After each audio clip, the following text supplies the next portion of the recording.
Level changes greater than 1/4 of an inch at door thresholds. Floor surfaces, ground and floor surfaces. The one that really sticks out is in the inside of the polling place that had the high gloss floor. You get that wet and that's going to be real slippery, so we did note that. And there were some things we didn't find. One of them was signage. Right, directional signage tells voters where to go on election day. The signage has to be visible from a distance. It has to be right there, beginning at the accessible parking all the way through the accessible route. The type has to be large, needs to be high contrast, black on white, white on black.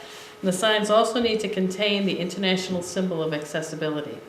Now, for many of you, the inspection is going to end the moment you leave the door of the building. However, inaccessibility does inadvertently arise. Things like, wet, heavy snow, ice, wet leaves, mud in the path of travel. We want to make sure that those path of travels are cleared. We need that minimum of 36 all the way from the parking right to the polling site itself.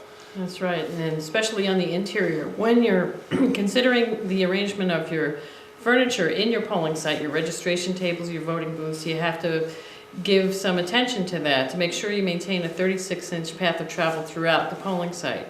Poll workers really need to be informed of this as well. Yeah. Doors are another thing. I've examined enough spots now that I've seen, people have a 36-inch door and they're pretty happy with that. However, it does little good if the door is locked or it's not propped open. So it's good to put, someone there to monitor the door and let people come in. Open it up for them. Sometimes a call button, to let the poll worker know that you're out there. So it's very important to keep those doors open too. That's right. And throughout election day, the poll workers need to be reminded that they have to regularly check to make sure their path of travel is clear. That 36-inch path of travel has to remain clear throughout the day.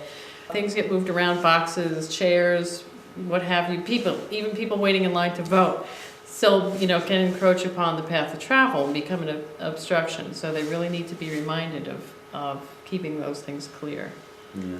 Like bake sales, craft sales. Exactly. A lot of times you'll go to your polling site and you'll see that they've already got cookies for sale. I've been to enough of them that I've seen that the bake sale can interfere with the path of travel. I actually did one on site last election day, and I originally went in and everything was fine. They had a great path of travel. They had, just put a new ramp in, so it was really nice. Good wide doors, and they were propped open. But when I walked in, the first thing I saw was the cookie sale. So it's like, buy a cookie, then you can vote. So of course we had to move that table, but it doesn't matter how much training you have if you're not actually experiencing the inaccessible components yourself. If you're not a disabled citizen, you're not going to see these things. The accessibility components that are presented on this DVD may seem like common sense to you now, but for many able-bodied people, these barriers still largely remain invisible. It's very important for you to communicate to your polling site managers as well as your poll workers about these very basic accessibility standards. And we also want to remind you that Project HAVA is here for technical assistance. Should you run into a barrier that you're not quite sure what to do with, or if it is a barrier, give us a call. Also, you'll notice that in the Department of Justice checklist, you'll have noticed temporary solutions. We did not go over temporary solutions because it is our hope that the buildings that you're going to be inspecting are going to be accessible. If not, hopefully you can instruct them on how to make that accessible.